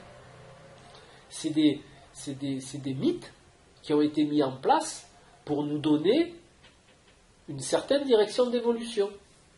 D'accord. Et après, tous les gens qu'il y a eu autour, ils ont écrit sur ces archétypes. C'est pour ça qu'on les a retrouvés et qu'ils les ont fait passer. Mais de leur même, il n'y a rien. Mais pourquoi ils ont construit des archétypes au lieu de vivre la vie des personnes dont ils allaient raconter l'histoire? Pourquoi ils se sont dit à 12, allez, on va inventer la vie d'un mec et tout, ça va être sympa, très métaphorique et tout, au lieu qu'il y en ait 12 qui se disent, elle est sympa cette histoire, que je vais la vivre. Parce que il est très simple, le problème. Le problème, c'est que des gens qui sont assez évolués pour vivre la vie de Jésus, il n'y en a pas. Donc, de par ce principe, tu ne peux pas vivre quelque chose que tu peux extrapoler. Tu comprends ? Parce que, regarde bien, l'être humain, il peut extrapoler des choses à plusieurs, des choses correctes. D'accord ? D'ailleurs, si tu prends les 10 commandements, alors je ne prône pas la religion, je ne suis pas là-dedans, mais c'est quand même, il y a quand même des choses qui ont été écrites par quelqu'un, notamment, je prends ça parce qu'on on a tous connu le côté judéo-chrétien, je pense, donc c'est plus facile que de vous citer le Coran ou l'hindouisme, mais voilà, il y a eu des règles écrites, et pourtant à l'époque où ça a été écrit, je vous rappelle que ça a été écrit pendant Sodome et Gomorrhe. Ils étaient tous en train d'adorer le veau d'or et qui faisaient des partous de 8h du matin à 24h. Ils prenaient quelques heures de repos, mais c'était léger. D'accord ? Donc, il y en a un, sur toute une peuplade, sur toute comment on appelle ça ? Une peuplade, mais surtout une population qui est descendue avec 2 tables et qui a dit, bon, maintenant il faut arrêter, on va à notre perte. Donc il serait bien d'utiliser, voilà. Mais ce mec, il ne les a pas écrits, lui. D'accord ? Elles ont perpétré dans le temps et elles se sont révélées au moment où l'humanité a eu besoin. Je vais remonter juste un peu plus haut. Vous connaissez l'hermétisme. L'hermétisme, c'est la science égyptienne. D'accord ? C'est tout ce qui existe à notre époque, du côté ésotérique, entendons-nous bien, a été transmis par l'hermétisme. C'est-à-dire la bibliothèque égyptienne, qui a été prise un peu par les Arabes, un peu par les Grecs, un peu par les Romains, Et d'ailleurs, vous trouvez dans tous les continents les mêmes mythes, de manière différente. Par exemple, en Scandinavie, au lieu d'avoir Zeus et compagnie, vous avez Odin, vous avez le Valhalla qui est l'Olympe là-bas, vous avez les deux frères Loki et Thor. Bon, ça avec Marvel, vous devez arriver à bien conscientiser la chose. Voilà. Et vous avez la même chose en Chine, vous avez la même chose du côté européen, d'accord? On a tous les mêmes mythes, il n'y a que les noms qui changent. Ça aurait été trop facile sans ça. D'accord? Donc tous ces archétypes ont été donnés à l'humanité, et c'est quand même formidable, parce qu'il n'y a eu aucun écrit de ces gens-là, c'est juste les disciples, et ça arrive jusqu'à maintenant, dans l'état entièreté. Pourtant, personne n'a écrit. Et il y a des choses qui ont été écrites qui ne sont jamais arrivées. Alors faites votre propre expérimentation, hein. Vous verrez que c'est quand même interpellant. Et si vous les étudiez, c'est encore plus interpellant. Voilà. Oui. En revenant au pouvoir, donc magie blanche, c'est exclu. Parce que ça donne une Moi, je n'exclus rien. Moi, je dis qu'il faut expérimenter. Alors, quand tu auras expérimenté et que tu verras le retour qu'il y aura au bout d'un certain Et temps... encore une fois, c'est quelle définition tu donnes à la magie?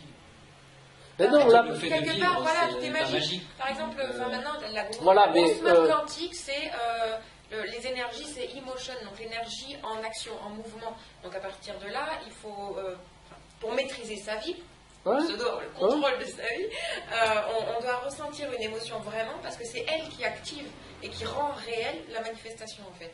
Et donc c'est aussi de la magie. oui, mais moi, je ne dénigre rien. La seule chose que je peux te dire, c'est que déjà, alors je vais te le dire comme ça, avec beaucoup d'amour, ça, c'est pas une attaque, mais Ça commence bien. non, mais qui on est, non mais essaye de conscientiser ça à un niveau autre que la matière, hein, entendons-nous bien, on n'est pas sur la matière. Je vais te le dire de deux manières. Comment tu peux concevoir qu'on peut avoir le contrôle sur la vie, déjà? Ah, mais je le conçois pas. Non, mais parce que tu me dis c'est le contrôle de sa vie, oui, mais Entre guillemets. Oui, entre guillemets, oui. non, c'est-à-dire, c'est ce qui est véhiculé en ce moment, ça ne veut pas dire que c'est ma croyance, hein, parce que j'ai bien expérimenté dans ma vie que je ne contrôle absolument rien. voilà. mais une des formes, on va dire, avec tous les films, Le Secret et compagnie, en fait, voilà, on apprend aux gens actuellement à pouvoir plus ou moins contrôler les événements de sa vie. Donc c'est faire de la magie dans sa vie, c'est-à-dire en fonction de ce qu'on pense, en fonction de ce qu'on ressent, on va attirer plus telle ou telle expérience ou telle chose, ou faire Oui, mais tu vois, c'est ce que je disais tout à l'heure. On ne peut pas contrôler justement, parce que les contextes sont amenés par quelque chose qui est en toi pour que tu fasses un travail. Donc tu ne peux pas contrôler un contexte, c'est impossible. Par contre, tu peux, par ton travail, par ta démarche, moduler les choses qui vont se passer autour de toi. C'est-à-dire que par ton changement, par tes corrections que tu amènes, les contextes autour de toi vont se moduler. Voilà. Exemple, je reviens aux agressifs parce que c'est ce que j'ai travaillé en formation avec les gens, donc je les ferai dans la tête. Le jour où tu conscientises que tu es agressif, que tu corriges ton comportement, tu ne rencontreras plus une seule personne agressive, ni un contexte agressif. Garanti. C'est vrai, et par exemple, tout à l'heure, on parlait justement des effets miroirs, l'effet de révélation, donc des peurs, ou l'effet miroir de personnalité, quelque part. Il y en a d'autres, donc par exemple, les agressifs, c'est ça. C'est obligatoirement, si on rencontre plusieurs agressifs, c'est qu'on a de l'agressivité. Et souvent, on ne veut pas le voir. C'est pour ça que le contexte, il te met devant les yeux des agressifs. Et quand on rencontre des malades mentaux, c'est que quelque part, tu as un travail à faire là-dessus. Et là... C'est vrai que je me pose la question. Je vais te dire une chose. J'ai passé un certain nombre d'années dans le milieu hospitalier, et notamment à Saint-Roch, on avait le CAP, le centre d'accueil psychiatrique.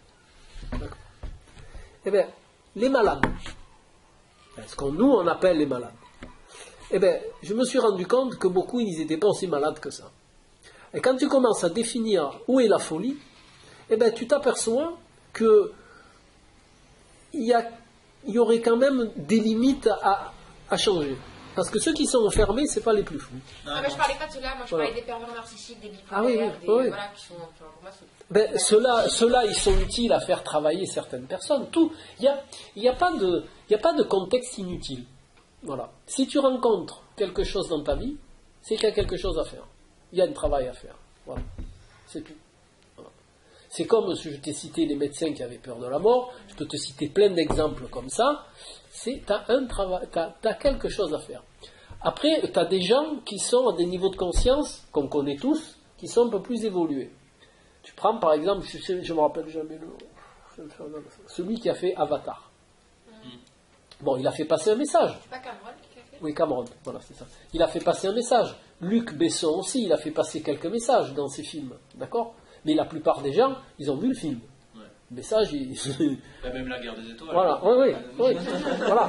Donc, tu vois, c'est ni plus ni moins que tout contexte et toute démarche que tu as à faire dans ta vie et toute rencontre, encore plus, toute rencontre est porteuse d'un travail à faire.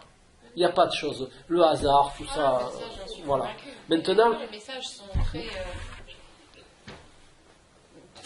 Mais non, mais parce qu'ils te reviennent si tu les comprends pas. Oui, Ce que je te c'est dis, ça, tu les comprends pas, ils te reviennent. Et puis ils vont te revenir, vitesse et force. Voilà. Maintenant, il faut penser qu'il y a des choses.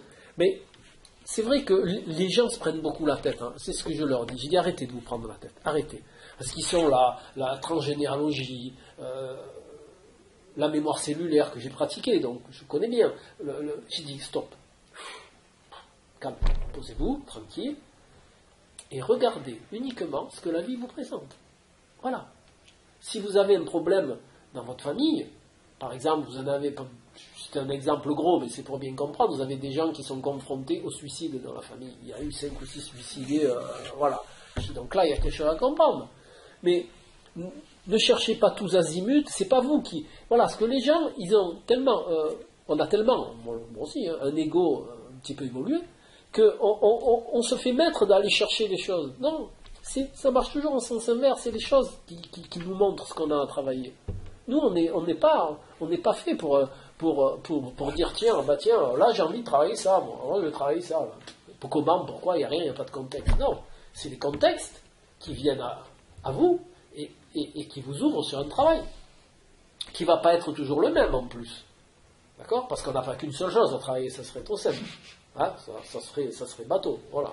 Maintenant, pour en revenir à la magie blanche, domaine que je connais un petit peu, mais vraiment, moi je parle vraiment de magie blanche, hein, je ne parle pas d'autre chose, hein, je parle de la magie blanche. Voilà. Comme elle est pratiquée par certaines personnes qui se défendent de dire d'ailleurs, ah mais moi je fais la blanche. Bah, tu sais, la limite, c'est du pouvoir, hein.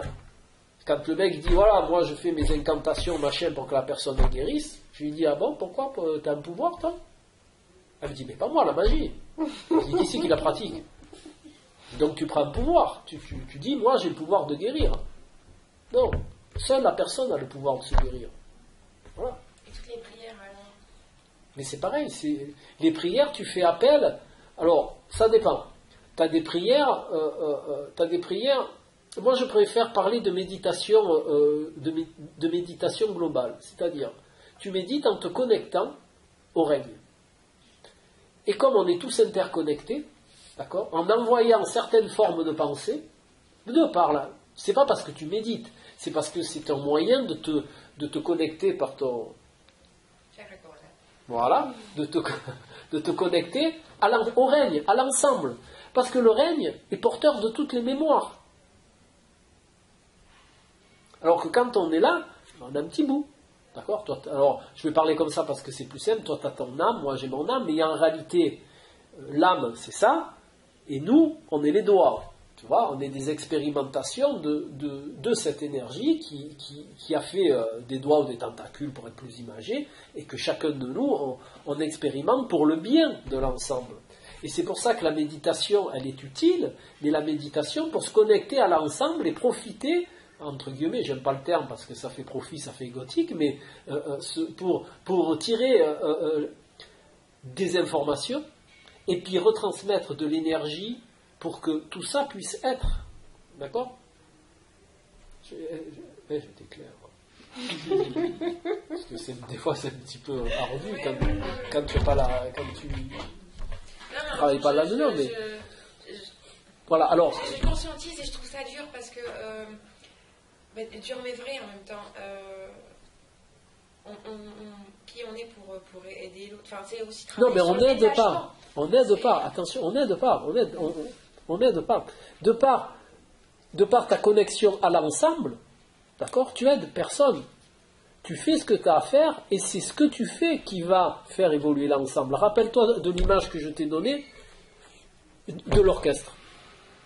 D'accord? Chacun joue sa partition, mais ça fait une musique. L'orchestre, le son que tu entends de tout ça est un son mélodieux où chacun est en interdépendance de l'autre, le tambourin, le machin. Alors je peux te le faire autrement, parce que pour ça c'est plus imagé, et puisque pour les thérapeutes c'est plus parlant. Tu prends une cellule du foie. Elle a sa vie de cellule, forcément, c'est une cellule.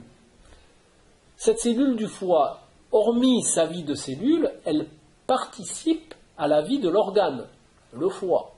Qui lui, le foie, brave, participe à la vie d'un organisme plus grand.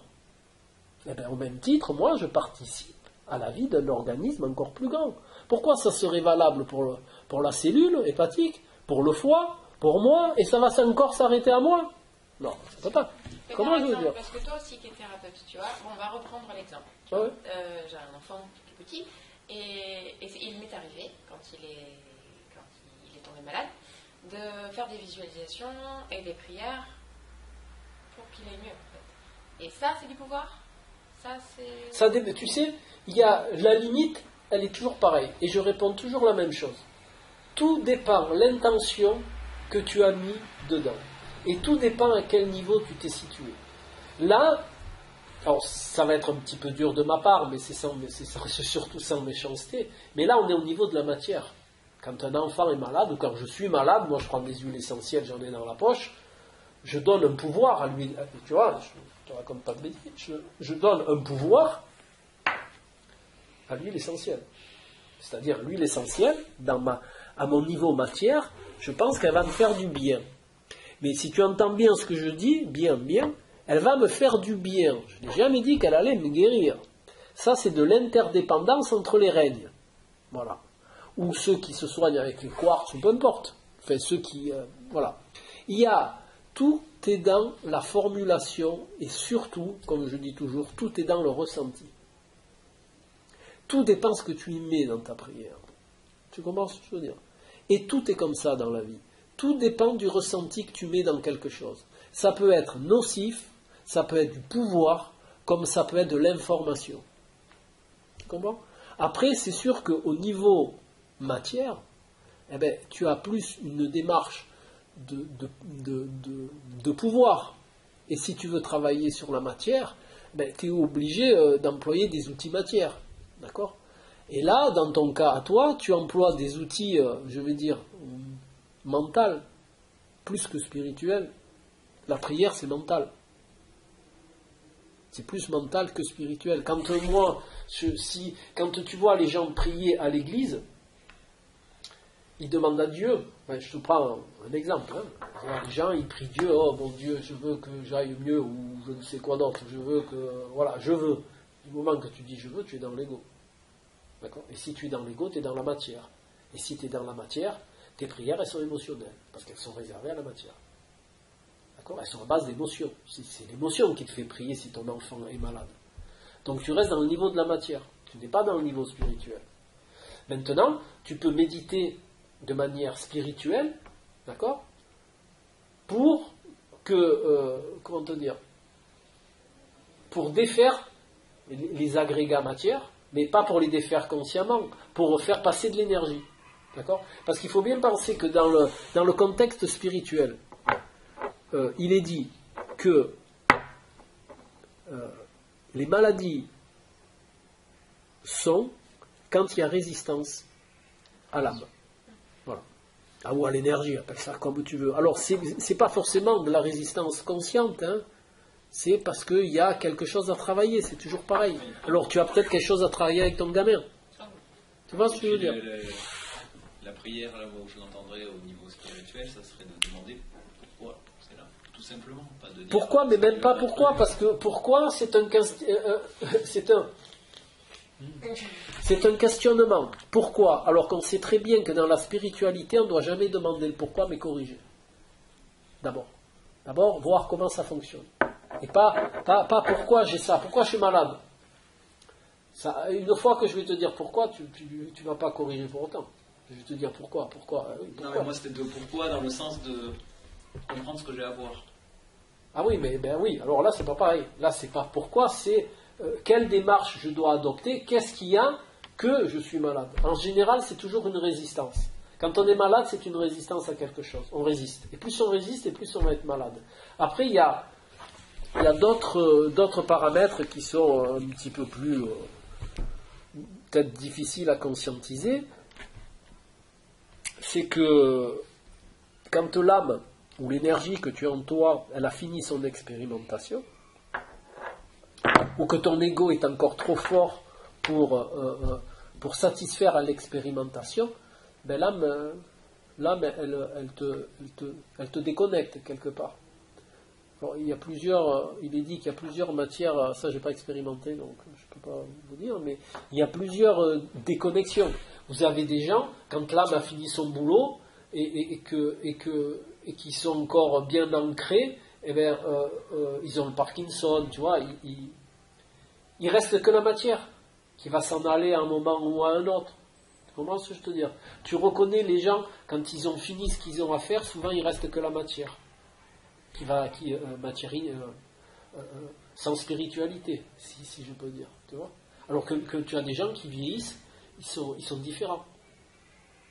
Moi, je connais des gens qui ont 80 et quelques années, ils sont toujours spirituellement vivaces. Tu vois, tu sens que le boulot n'est pas fini, qu'ils ont encore quelque chose à faire. Ne serait-ce que d'être effet miroir. Tu vois. Bon, ça, c'est plus difficile à conscientiser parce que ça demande une expérimentation personnelle pour pouvoir conscientiser qu'à un moment, quand l'âme elle a fini, eh ben, elle dégage.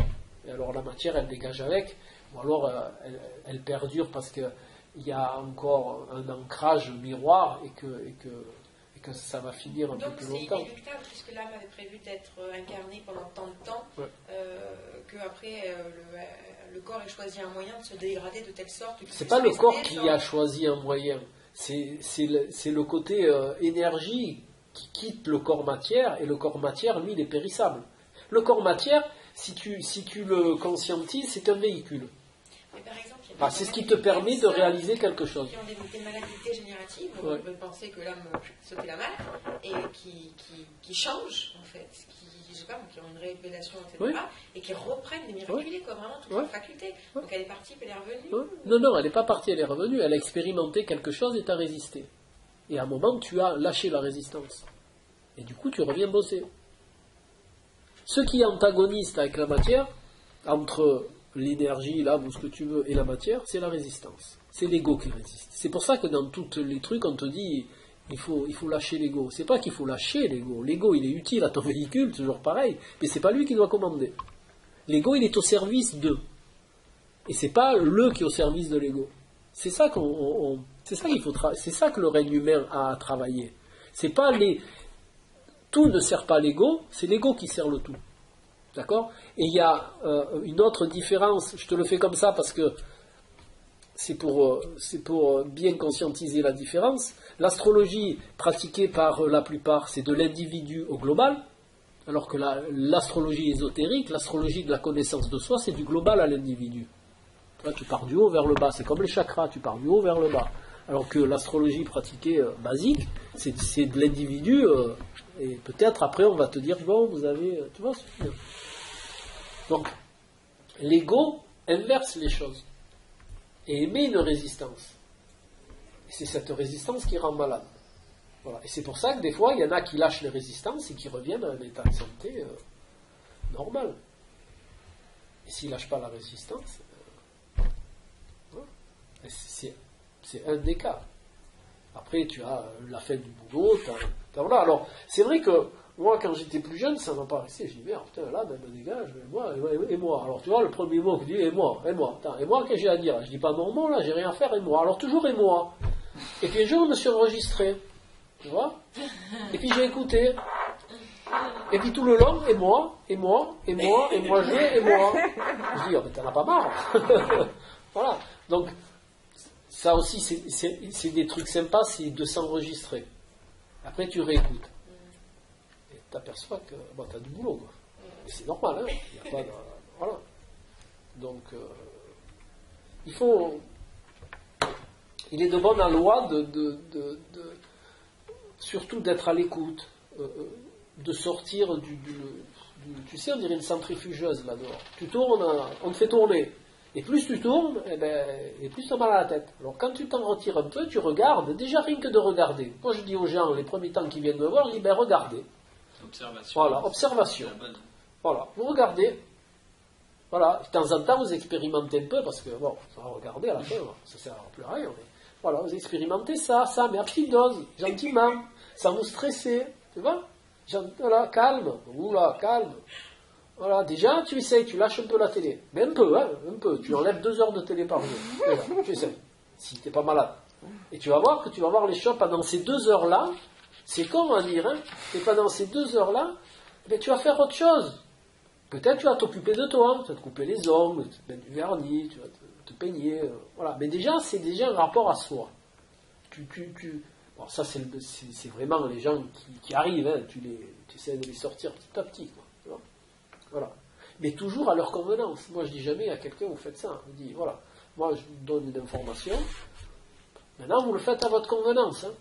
Voilà. C'est vous qui faites. Moi, je fais rien. Moi, j'ai le moral, je pars. C'est tout. C'est vous qui faites tout. Parce que, il y a une chose, quand même, qu'il faut penser. C'est que beaucoup de thérapeutes, entre guillemets, alors je parle pas de vous, hein. Non, mais bon, quand...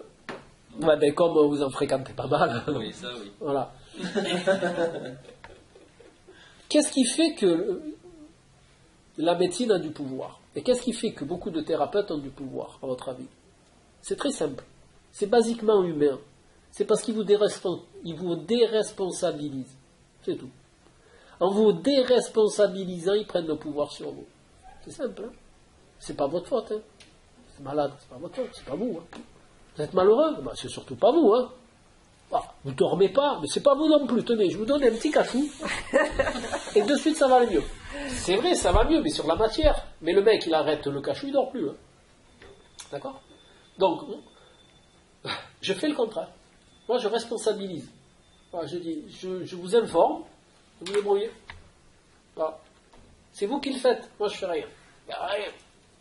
Non. Pour ceux qui commencent, je leur dis la télé, je dis le dimanche. Au lieu d'aller vous baffrer au resto et de machin, je dis allez faire une promenade. Vous prenez un coin, un sentier, ce que vous voulez, où il n'y a pas trop de monde. Vous allez marcher 1 heure. Et en marchant, vous regardez les arbres, mais vous les regardez de manière vague. On ne fixe pas l'arbre comme ça. Regardez de manière vague. Et au bout d'un certain temps, voilà, l'exercice va vous ouvrir vous allez avoir un ressenti de cet endroit, de ces arbres, de ces feuilles. Vous allez ressentir le règne végétal en réalité. Parce que c'est un des plus faciles à ressentir, plus que le règne animal. Parce que le règne animal, il est déjà doué de mouvement, tout ça, c'est plus difficile. Alors que tu vas dans une campagne, et puis tu te promènes, mais sans fixer. Parce que tu ne peux voir les émanations que quand ce qu'on appelle un regard décalé.